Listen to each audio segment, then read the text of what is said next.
A, B, C, D, E, F, G, H, I, J, K. Yeah, well, that's a nice necklace. You designed this yourself? No, this is like a vintage piece that I just customized. Okay. Maybe you should do some masculine stuff for me as I well. do. Yeah, I do both. Sorry, you cut us there, huh? Well, welcome to another edition of In Camp with Isaac Dogbe, right here in Washington, D.C. And today, we're just throwing the focus on a few other angles to the very big story that Isaac Dogbe is writing on April 1. Do remember that the essence of all of this is to ensure that we bring everybody along with us as Isaac Dogbe looks forward to becoming a two-division world champion, a place or an accolade which is very, very rare amongst Ghana's boxing world champions. So my name is Nathaniel Attoh, and as always, I'm glad to have your company as we take you through a set of very interesting conversations. Well, maybe you may have company where you are and where you're watching us from, but I also have very good company, and I've got greatness for company. Now, in terms of women's boxing, she has no peers when it comes to, the super middleweight division. She is the undisputed champion of the super middleweight division. And most importantly, added to all of her credentials, is the fact that she is a mate or a stable mate or a member of the Bald Eagle Boxing Gym here in Washington, D.C. So, Franchon Cruz Discern is my guest to start off this edition of In Camp with Isaac Dogbe. Good to see you. Good to see you. Lovely. And I love what you have on. Thank you. Designed so it yourself, I guess. No, it's vintage, but I customize it. Wow. You should design something for me soon. Oh, huh? I got you. You. So a few minutes ago, she was furiously hitting, those big bags right there. And, now she looks like very, very opposite of that. Huh? That's why I'm the heavy-hitting diva. Yeah, the heavy-hitting diva. Well, it's been a long journey that you have traveled. I mean, I'm sure that when you sit back and when you look at your career and, where you've come from, there's a lot of thought that goes on, especially when you're preparing for big days. Tell me about it.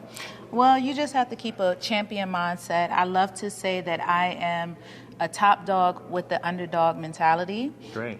Yes, I have achieved like a great feat of becoming undisputed, but it just gets harder from there, and I have to keep that hunger, keep that passion, and keep that aspiration for more greatness.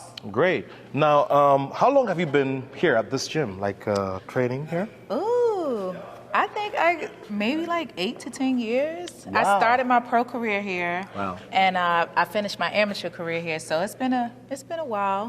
Great. I mean, tell me about working with your trainers here. Barry, Patrice, Jamie, the rest of them. Yeah. Tell me about it. Well, the Headbangers, that's our fight name, but they have a reputation around the world, and it's exactly that, Headbangers. Like, when you come here, you can't play, you can't half-step it, you have to give your all, and it's survival of the fittest. And I know it sounds crazy to say in boxing, but it really is like that, because everyone from the amateurs, from the younger to the older fighters, they work very hard. For me, I felt like it was the best thing to do, the best place to come, because the focus is bigger. Some places you go can have like a small mindset, but in order for me to achieve the things that I wanted to achieve, I needed to be around people who have experienced world championship level and who can, understand my goals and my visions and just support. And it's right here. Tell me about, relating to everybody here. Everybody's at work, everybody's just, down to business every time, and I'm very sure that the stimulus around here also helps very much in, getting you psyched up and getting you focused on what you do here. Yeah, I mean, I'm always a determined individual. That's wherever I go. But here, I feel like it's a sanctuary for me. It's therapy. I don't feel like, even though they know I'm the champ and they treat me in that, with that respect, I just feel like, hey, I can be here, I can make mistakes, I can get better, I can learn more. And it's a wonderful place to be and grow. Great. I mean, people from all over the world come to train here. Great stuff. Now tell me about the relationship with Isaac Dogbe. He calls you the Big Mama. Everybody calls me that. But you're the Big Mama. Yeah. Being the undisputed champion. I mean, hey. I don't know. I think because I'm like a mother hen. I love all the guys. I'm like the only girl here, one of the only females here. So they just gave me that title. But Isaac, he's just a hard worker. You have to respect him, and he came here. He's been a world champion, you know, and I like that he has faced adversity because a lot of people, they run into something that's hard and they give up. But Isaac just gets better and better and better. He's very kind. He's very supportive of all his teammates. And he push them. When he get in the ring, you would think he hates everybody, but that's just him, always on go. Yeah. Now, considering that you are in the space, a space that he's been in before, you know, I don't know what your reaction was like when you heard that he has an opportunity to become, you know, a 2-division world champion. It was Neho. Oh. You already know what it is. It's time to go. I mean, you know, Isaac, he from traveling from your home country to come all the way here just to pursue your goal and want to have the best chance at accomplishing many goals. I respect that. That is huge. That is showing dedication. That is showing commitment. And everything happens in divine order. If you knew my story, you would see how things that felt like they were going left then all of a sudden took a turn for the right. And that's what he's experiencing. And I hope it's more motivation. I know for me, I'm just excited. Like even for the Eliminator, I was excited. But when I saw that he had an opportunity to become a world champion again, I was just like, yes. Interesting stuff there. Now, you've been in that situation a couple of times. What would you like to say to him as he builds up here? Because, I mean, time is running, day is getting closer and closer, and, I mean, there's always that mindset that you need to have going up towards days like these. Yeah. What would you like to say to him regarding, you know, that big mindset and that level of focus, which is very rare amongst boxers? I would just tell him, you create your reality. Take one round at a time. You got 12 rounds to decide your future. And even when things may seem like it's not going your way, go harder. Even when things are going your way, go harder. And he has complete belief in himself. I see it in the way he trains, just the way he speaks, the way he carries himself. He carries himself with grace in defeat and carries himself with grace in achievement. So, I mean, he knows what to do to become a champ. He's been there before, so just do what you do. Great, do what you do. Okay, so we just heard from the undisputed champion of the super middleweight division in women's boxing, and she has been advising Isaac Dogbe on how to place his mind, how to get himself ready for that very big day. So we wish you well. Thank you. I'm looking forward to my measurements, and you know. I got you. Yeah. You look like I see like a 36 jacket, maybe. I don't know the measurements, but yeah, I got you. Probably. Yeah. So the next time you see me announcing a fight in Ghana or elsewhere, maybe here, I could be wearing a jacket that she made. Well, you know, Isaac's going to be wearing something I made, so I'll be with him in the ring. Exclusive, and that's new. You heard it right here. So what Isaac is going to be wearing is going to be made by the undisputed champion. Maybe we should do the brand name. I mean, we're doing brand consultation here, you know, undisputed wear or something like that. No, the heavy hit is the HH Design. I just make it. I don't know yet. It's going to come, but it's just, HH Design. Yeah, sure. So, well, looking for an autograph. I'm going to get mine first, eh? Thank you. All right, people. So we're still here. We're going to be having some more conversations in this edition, and so you have to stay here with us as we take you through In Camp with Isaac Dogbe, with me, Nathaniel Attoh. So, you know, catch you. Hello, I'm Isaac Dogbe, and I'm excited to be at the Niche Cocoa Plant Industries. Come on, let's take a look.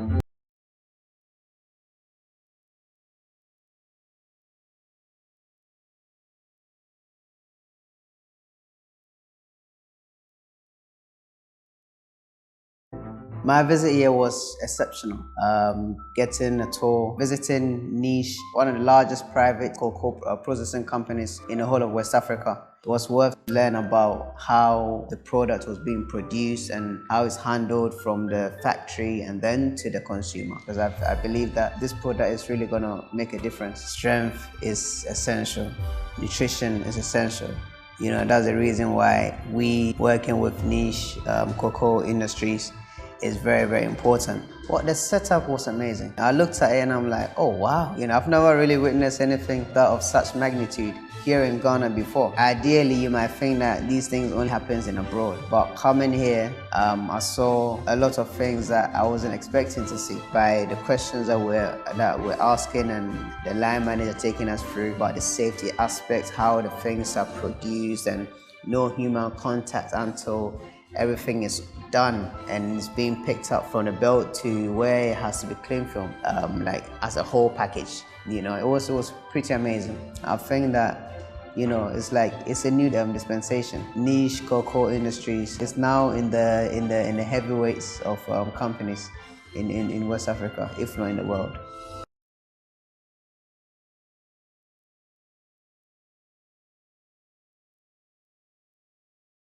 Let's also talk about, starring in the movie Creed, the world-acclaimed, boxing movie Creed.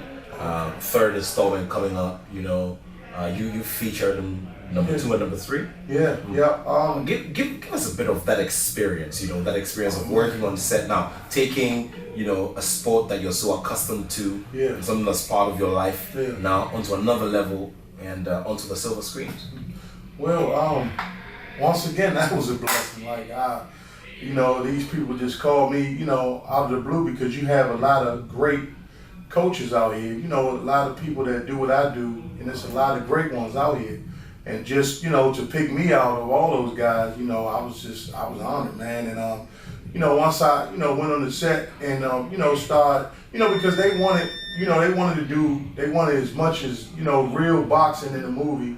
So, they was picking guys that was, they feel that was, professional in the sport and that was doing good stuff in the sport. So, I was called. So, once I, started helping, I didn't even know I was going to be in a movie. It was just, I was just, working as far as holding mitts and training stuff.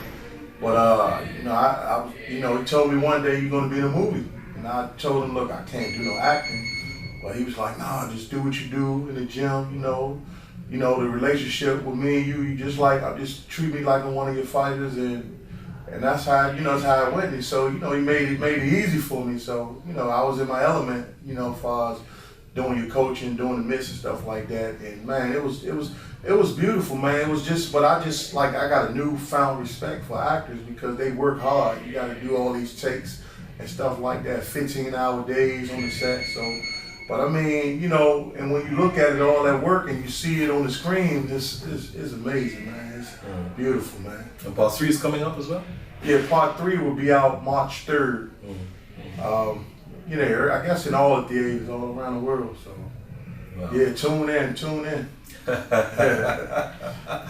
Well, I get an autograph from Coach as we go along as well, because look, he's in a big movie, a big boxing movie I've backed, and so let's do some more on the talent of Isaac Dogbe as you've gotten to know him. Now, I've asked this question to almost everybody. I want you to tell me about the relationship, where it started from, and the kind of value that you've created with Isaac Dogbe, from the start up till this point. Oh, okay. Well, one day I got a call from I don't know, I think it was a guy that Isaac was dealing with, name was John. Rest his soul, I think he passed away, from California, and they was asking me. Oh, Big John, I remember him. Yeah. So I got a call from him, and he was asking me, what would I, charge to do mitts with Isaac or whatever. I guess they wanted me to work mitts with him or whatever. And I was just like, yeah, cool, because me and Barry, we had seen this fight. Well, we seen this fight when he won the title, and we came to the gym and we was talking about it. This before we even knew him, we loved him. Like he was one of my favorite fighters because Azuma Nelson was one of my favorite fighters. And to see it, and he kind of put the mind to Azuma a little bit once I seen him fight. I said, damn. And me and Barry was talking. Barry said he liked him. We both talking about it. And come behold, later on, I get a call from Big John, and he asked me about some mitt work or something like that. I told him, yeah, it's cool or whatever. And they said he would get Isaac my number, so I got a call from Isaac, and we talked briefly. He was just asking me about, I guess, the program or what we do here or whatever.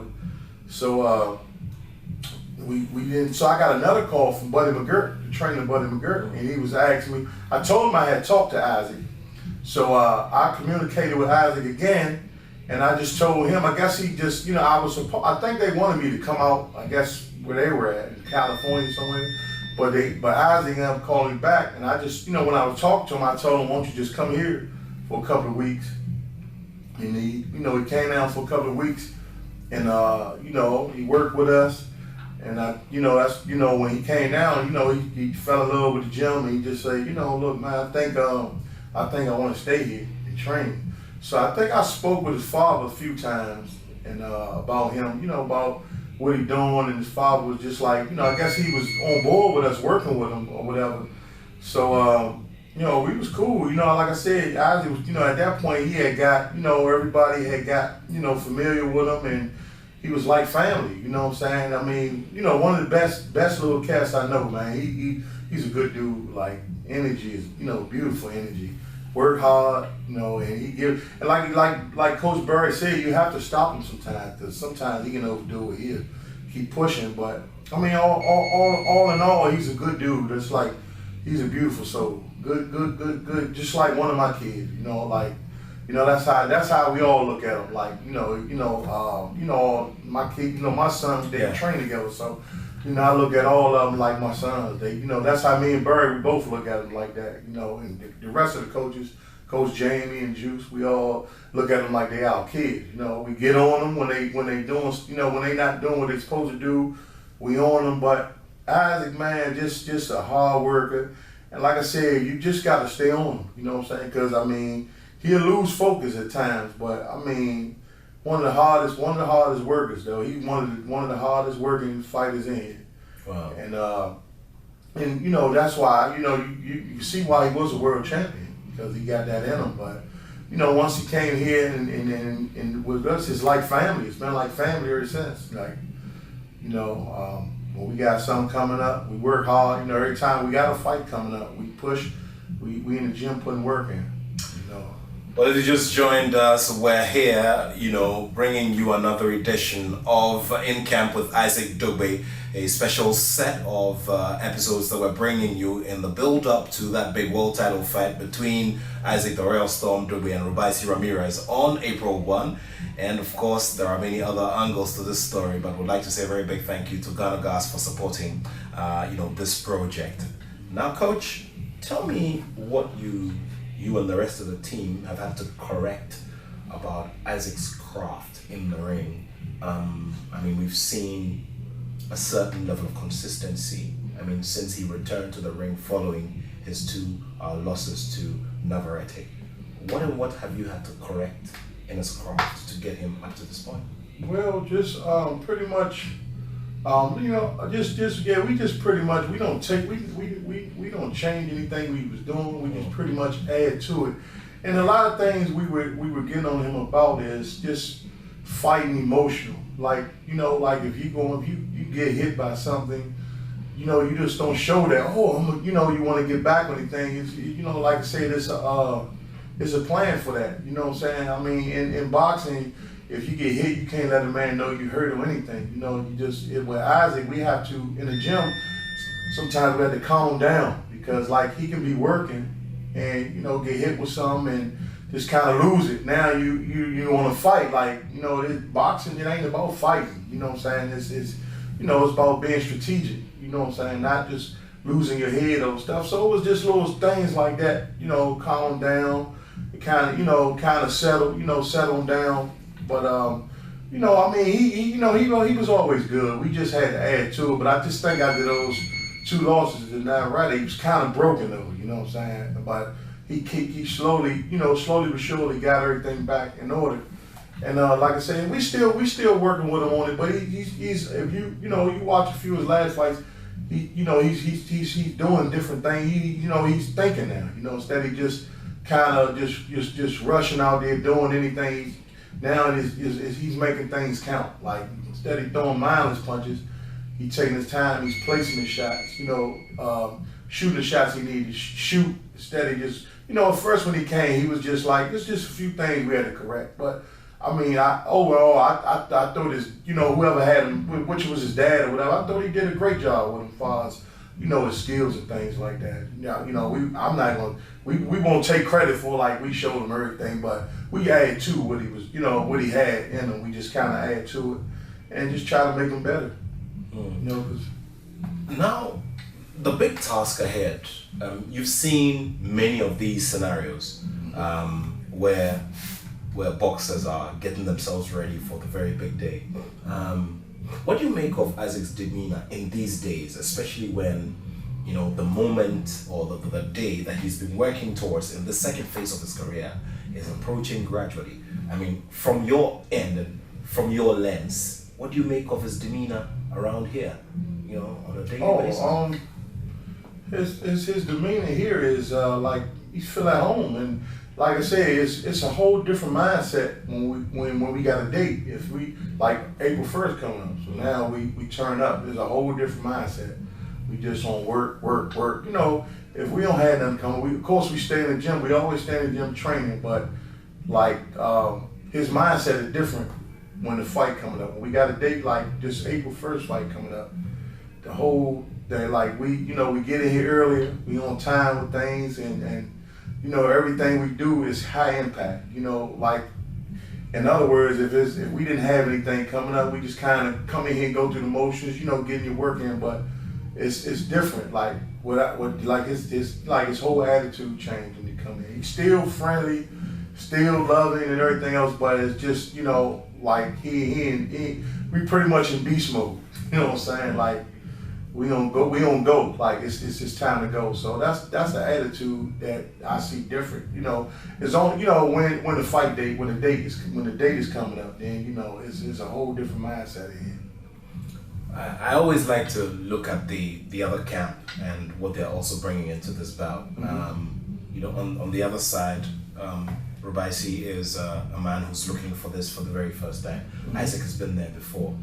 There's going to be a lot of hunger. Coach Barry has already said that this short is not going to be an easy fight. It's not. Yeah, and once you saw the pairing, what was the first thing that struck you about the pairing? Dogbe Ramirez. I thought it was actually a good matchup. You know what I'm saying? I was like, yeah, this is a good one. And I kind of knew that they was going to kind of, fight each other because I heard Robeisy, when he had won his fight, he had called Isaac out. So, and I kind of knew they was going, I just kind of had the feeling they was going to hook that up. But I just think, like I said, I think we'd be ready for him. You know what I'm saying?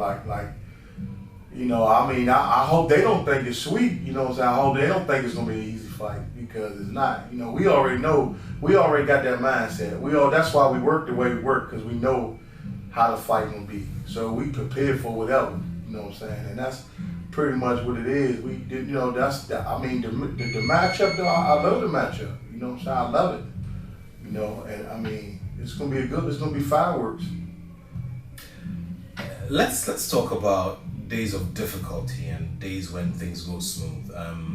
In this whole journey, mm-hmm. Which of the days would you look at and say you had massive difficulty, being in the corner and being in a boxer's corner?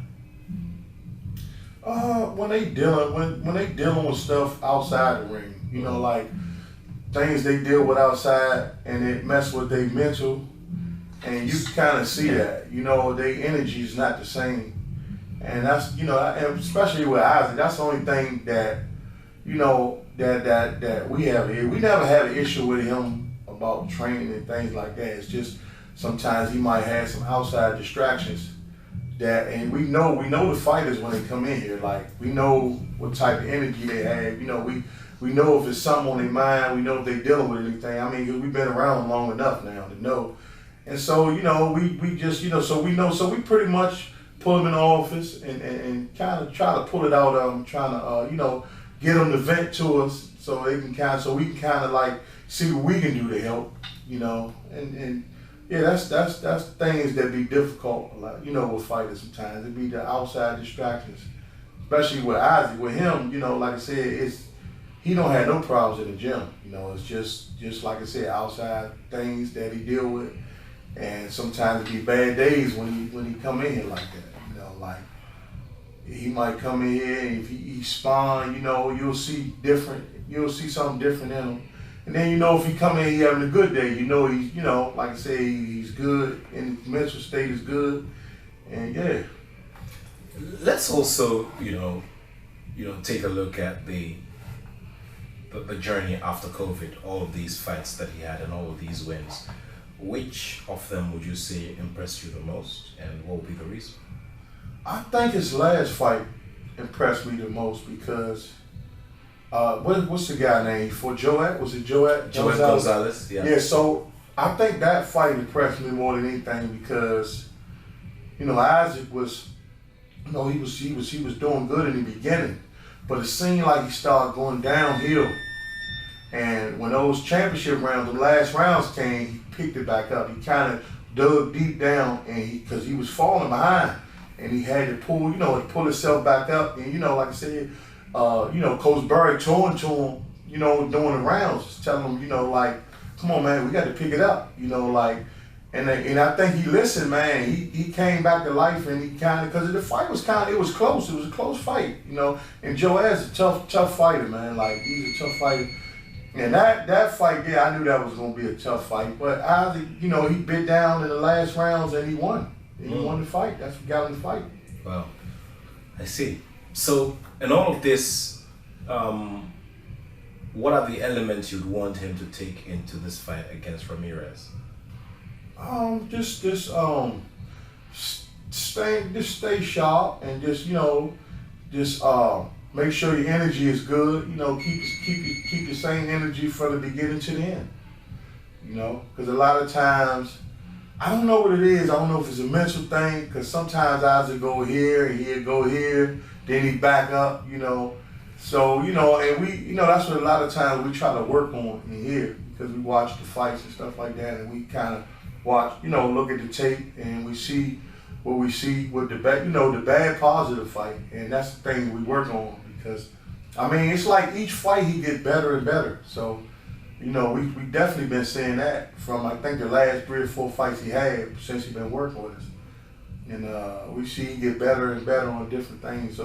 So we look at the things that he was weak on in the last fights, and we kind of work on that. And I just think the last fight it was good. It was just that his energy kind of went down, but he was able to come back and you know, come back and pull a win off. So, you know, we've been working on things in the gym like to help with that type of stuff. You know what I'm saying? You know, the younger generation here in the gym, I mean, they relate very well to Isaac here. And the question we're asking ourselves now is, what kind of value would all of them place on a hopeful big achievement on April 1 now, you know, with Isaac? I mean, he's done one already, but then, I mean, this is a bigger, you know, story to be told. And so what kind of value are they going to place on it, and how important is it for every single member of this gym? You know, I see a lot of togetherness here, and I see a great relationship amongst, you know, boxers and gym mates and all of that. But beyond that, what's the value being placed on this bout? I think the value being placed on this is he's been getting good work with these fighters, and it's been different looks. You know, it haven't been one look. So Isaac, we put him in there with different people and with different styles of fighting, and like I said, he's able to deal with it. So I think that brings a lot of value to what's coming up in this fight with Robeisy. So yeah, I think that's, you know, the different looks. You know, everybody in here can fight. You know, all these guys in here can pretty much fight, but they all have different styles of fighting. So I just think the value would be Isaac going out there, and it won't be no different look for him from Robeisy, because I mean, he done been working with different guys. So I don't think it's a style he's not going, you know, he hasn't seen before. So I think that would be good. I think that's a good value bringing to this up and coming fight from the young fighters in here, helping them all spawn them and all that stuff. Does camp ever do assessments, like full assessments of the opposition? Is it something? There are some boxers who really wouldn't throw too much focus on it. How does the camp doing that? Yeah, what you mean on Robeisy? Yeah. Oh no, we definitely do that. We watch. I mean, if we watch tape on him, you know, we Barry, like we might come in, and the next day and we'll talk about some things he be, you know, things he's doing, like, you know, and he, you know, sometimes Barry asks me what I see, and Barry pretty much come in here and tell us what he see, you know, especially when Isaac is about to spar or whatever, going in about to work.